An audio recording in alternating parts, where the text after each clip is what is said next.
नमस्कार, स्वागत है आप सभी का। देश दिन भर देख रहे हैं आप और मैं हूं आपके साथ कृतिका। बुलेटिन की शुरुआत बड़ी खबर के साथ करेंगे। पंजाब पुलिस की तरफ से बड़ा एक्शन देखने को मिला है। पंजाब पुलिस ने अमृतपाल को गिरफ्तार किया है। जालंधर के नकोदर से अमृतपाल की गिरफ्तारी हुई है और अब अमृतपाल को अदालत में पुलिस पेश करेगी। पूरे पंजाब में 24 घंटे के लिए इंटरनेट सेवाओं को भी बंद कर दिया गया है। आपको बता दें कि अमृतपाल सिंह खालिस्तान का समर्थक है, जिसे पुलिस ने जालंधर के नकोदर से गिरफ्तार किया है और अब उसे अदालत में पेश किया जाएगा। लेकिन उसके गिरफ्तारी के बाद में पूरे पंजाब में माहौल ना खराब हो पाए, इसको ध्यान में रखते हुए 24 घंटे के लिए पूरे पंजाब के अंदर इंटरनेट सेवाओं को बंद कर दिया गया है। ये बड़ी खबर आप तक पहुंचा रहे हैं। अमृतपाल सिंह खालिस्तान का समर्थक बताया जाता है। ये बड़ी खबर है।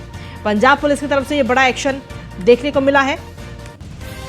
पंजाब पुलिस ने अमृतपाल सिंह को गिरफ्तार किया है।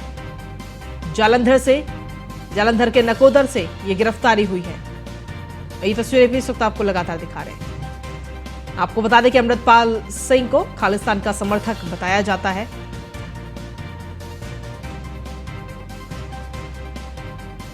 अधिक जानकारी के साथ संवाददाता अंकुश गोयल इस वक्त जुड़ गए हैं। अंकुश, क्या कुछ ताजा अपडेट है इस पूरे मामले को लेकर के? गिरफ्तारी अमृतपाल की हो चुकी है और साथ ही पंजाब के अंदर 24 घंटे के लिए इंटरनेट सेवाओं को बंद कर दिया गया है। जी, मैं आपको बताना चाहूंगा कि जो अभी तक है पंजाब पुलिस का बड़ा एक्शन पंजाब में अमृतपाल को लेकर, जो कि अमृतपाल ऑपरेशन के नाम से चलाया जा रहा है अभी तक। लेकिन जो अमृतपाल की गिरफ्तारी की पुष्टि पंजाब पुलिस नहीं कर पा रही है। पंजाब में जो इंटरनेट की सेवाएं हैं वो तकरीबन कल दोपहर तक के लिए बंद कर दी गई है।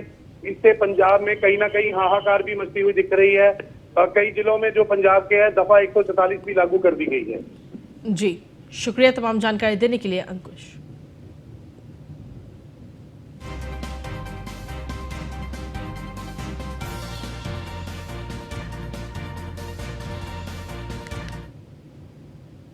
वहीं दिल्ली में ग्लोबल मिलेट्स सम्मेलन का उद्घाटन किया गया है। बता दें कि प्रधानमंत्री नरेंद्र मोदी ने सम्मेलन का आज उद्घाटन किया और इस दौरान 100 देशों के प्रतिनिधि और उत्तर प्रदेश के कृषि मंत्री सूर्य प्रताप शाही भी इस कार्यक्रम में शामिल हुए।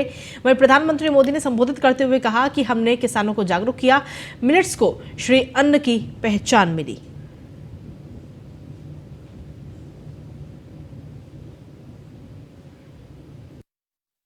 12-13 राज्यों में प्रमुखता से मिलेट्स की खेती होती है, लेकिन इनमें घरेलू खपत प्रति व्यक्ति प्रति माह 2-3 किलो से ज्यादा नहीं थी। आज ये बढ़कर 14 किलो प्रति माह हो गई है। यानी 2-3 किलो से बढ़कर के 14 किलो। मिलेट फूड प्रोडक्ट की बिक्री भी करीब 30% बढ़ी है। अब जगह जगह मिलेट कैफे नजर आने लगे हैं।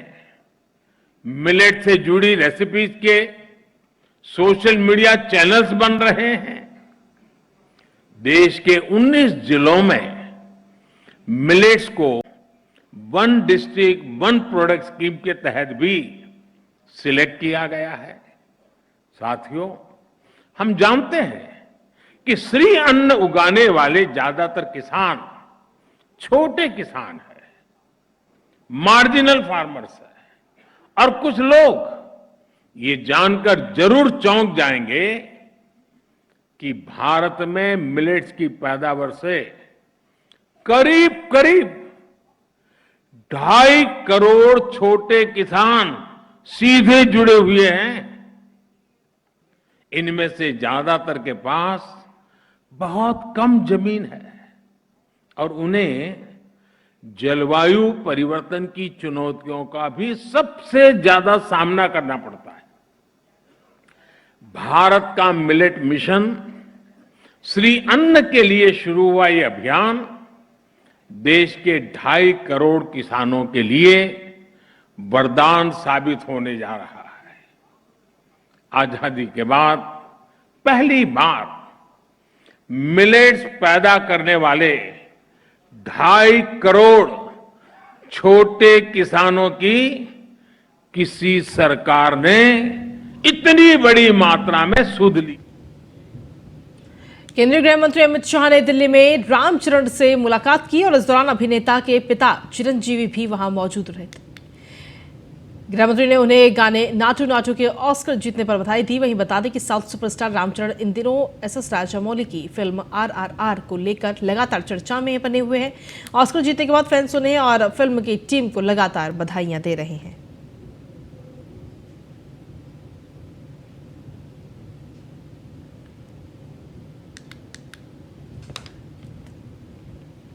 प्रधानमंत्री नरेंद्र मोदी ने उत्तर प्रदेश के चंदौसी में कोल्ड स्टोरेज में हुए हादसे पर दुख जताया। पीएम ने हादसे में जान गंवाने वालों के परिजनों को 2 लाख रुपए की आर्थिक मदद और घायलों को 50,000 रुपए की मदद का ऐलान किया है। पीएम मोदी ने ट्वीट करते हुए कहा कि उत्तर प्रदेश के चंदौसी में कोल्ड स्टोरेज में हादसा दुखद है। इसमें जान गंवाने वालों के परिजनों के प्रति मेरी संवेदनाएं हैं। राज्य सरकार की देखरेख में स्थानीय प्रशासन राहत और बचाव के हर संभव प्रयास में जुटा है। मैं सभी घायलों के शीघ्र स्वस्थ होने की कामना करता हूं।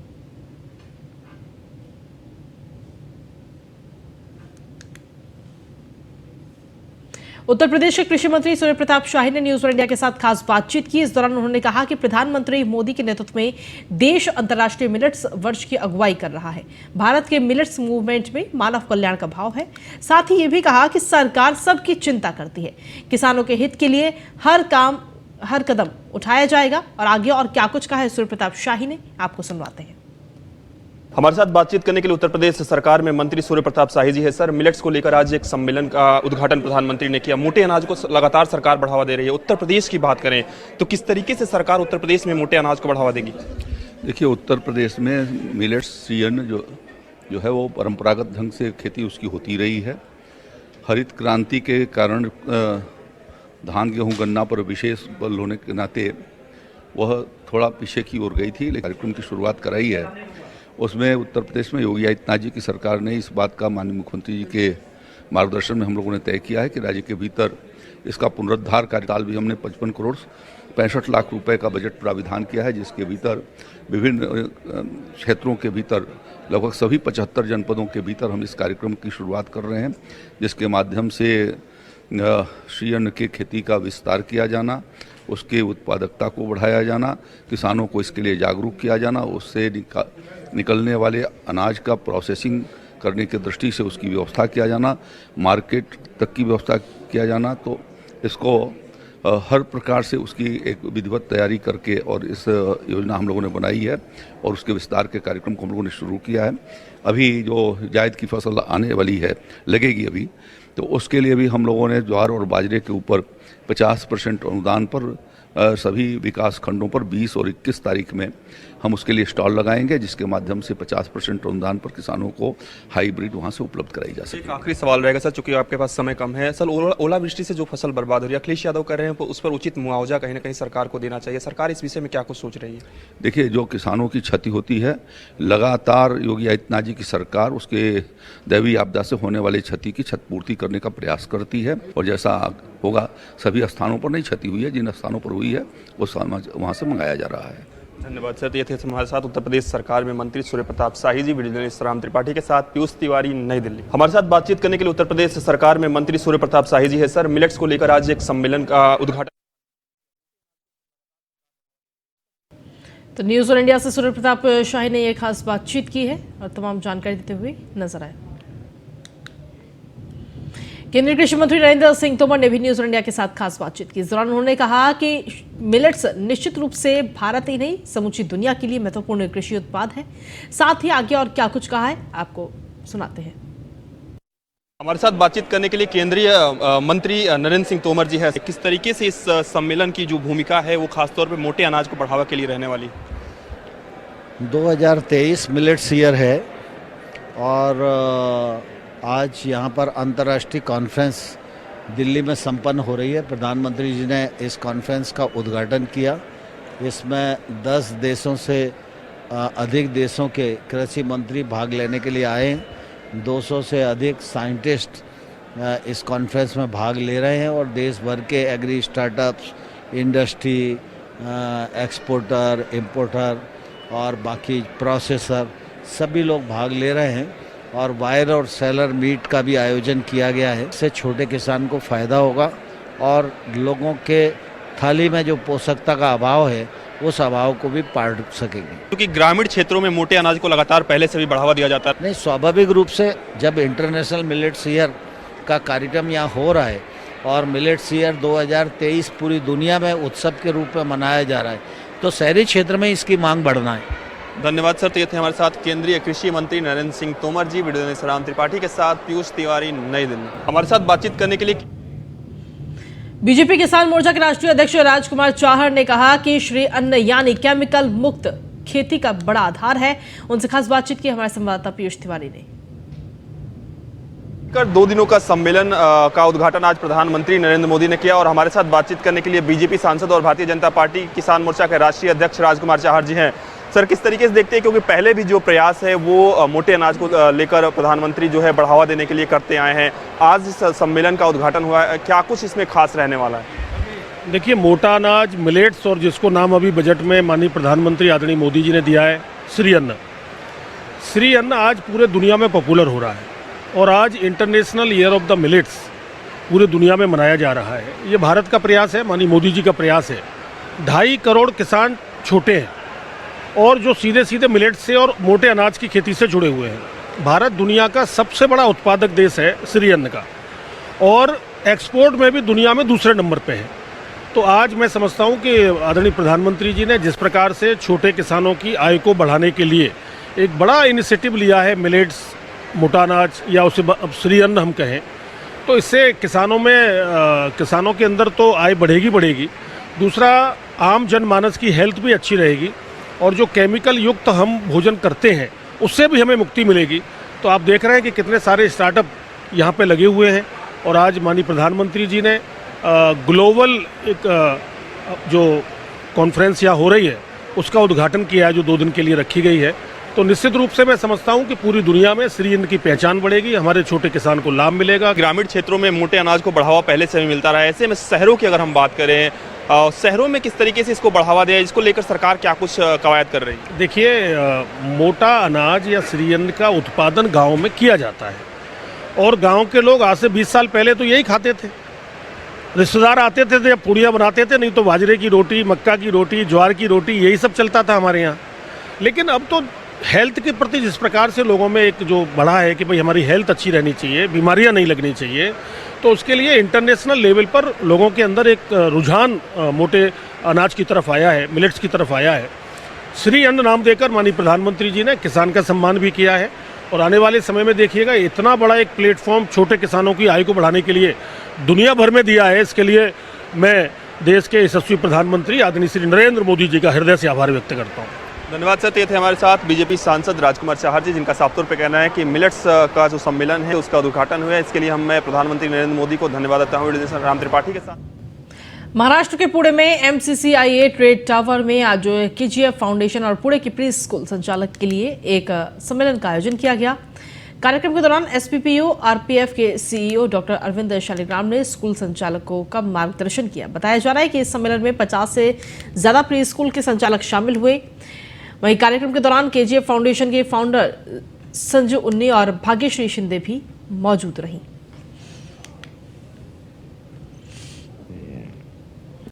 KGF फाउंडेशन जो लेके आए हैं वो NEP में जो बहुत सारे चेंजेस होने वाले हैं प्री स्कूल एजुकेशन में, उसको एग्जीक्यूट करने के लिए प्री स्कूल में हम क्या हेल्प कर सकते हैं वो सब एजेंडा लेके हम KGF फाउंडेशन हमने फॉर्म किया है। हमारी टीम 7-8 लोगों से बनी हुई है। वी आर लाइक हमारे को फाउंडर है Sanju Nair sir and many other educationist are also there. हमारे साथ बहुत सारे अलग एजुकेशनिस्ट है जो अलग अलग एरिया में उन्होंने काम किया है, प्री स्कूल के लिए काम किया है। मैं भी एजुकेशन फील्ड में 18 साल से काम करी हूँ और हमने करिकुलम डेवलपमेंट से लेके टीचर्स ट्रेनिंग्स, एपेक्स बॉडी बनाना, कॉमन बॉयलर्स बनाना और एक प्री स्कूल एजुकेशन को एक स्टेबिलिटी देना, ये हमारा मेन विजन और मोटो है। जम्मू में नई शिक्षा नीति के खिलाफ पेरेंट्स एसोसिएशन ने स्कूली बच्चों के पेरेंट्स के साथ मिलकर प्रदर्शन किया और इस दौरान प्रदर्शनकारियों ने नई शिक्षा नीति के खिलाफ जमकर नारेबाजी की। प्रदर्शनकारियों ने जम्मू कश्मीर और LG से गुहार लगाते हुए कहा कि नई शिक्षा नीति को बदला जाए। पेरेंट्स एसोसिएशन के प्रधान अमित कपूर ने कहा कि बच्चों का भविष्य अधर में लटक गया है।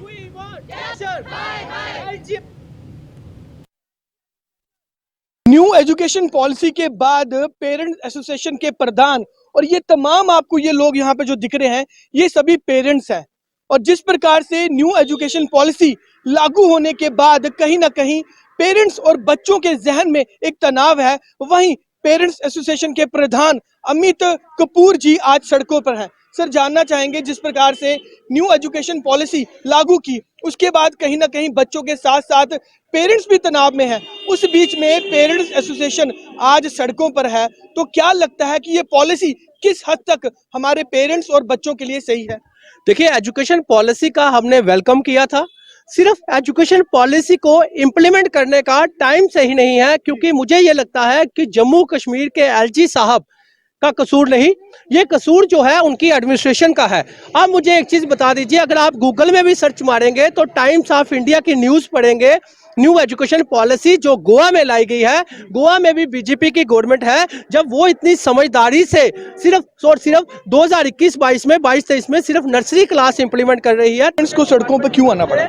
हमें सड़कों पे इसलिए आना पड़ा, जब हमें पता चला कि स्कूल वालों ने हमें पेरेंट्स मीटिंग के लिए बुलाया, उन्होंने हमें वहाँ पे एक पेज रखा गया और हमें बताया गया कि जो बच्चे अंडर एज में आ रहे हैं उन बच्चों को हम आगे नहीं कर सकते प्रमोट। हमने उनसे पूछा कि क्यों नहीं कर सकते, कहते जिनके बच्चे मतलब 5 साल 3 महीने कि उनको सिर्फ एक दिन का फर्क है 6+ होने में।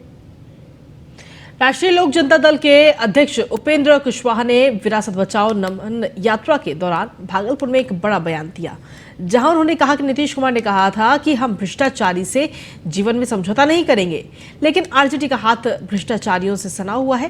जबकि जदयू के जिला महासचिव शिशुपाल भारती ने उपेंद्र कुशवाहा के बयान को पलटवार करते हुए कहा उनके द्वारा लगाए गए आरोप गलत हैं।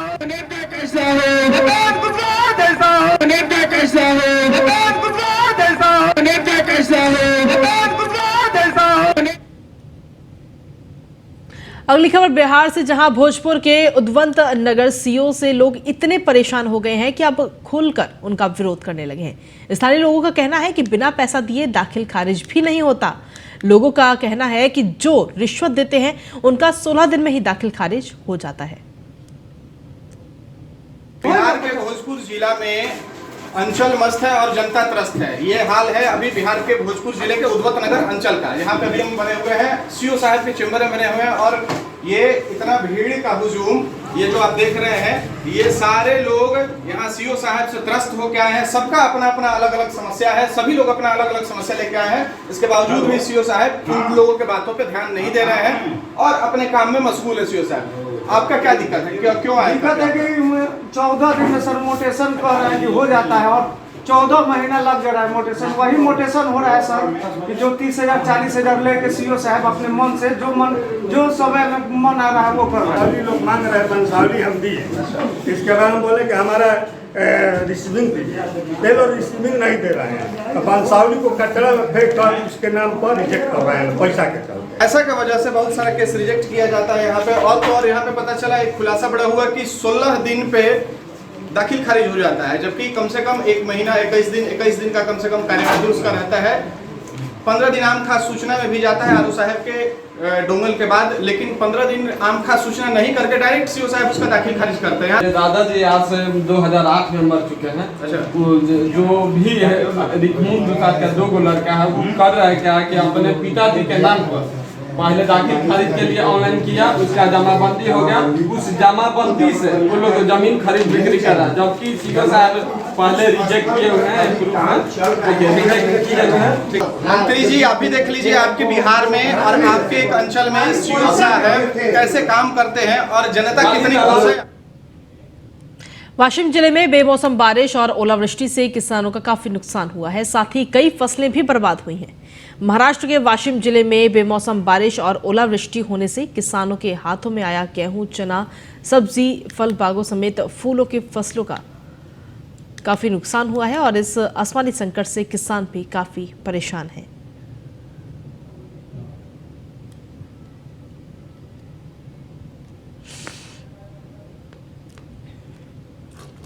और इसी के साथ फिलहाल मेरे साथ देश दिन भर में इतना ही। बाकी तमाम खबरों के लिए बने रहिए न्यूज़ 1 इंडिया के साथ।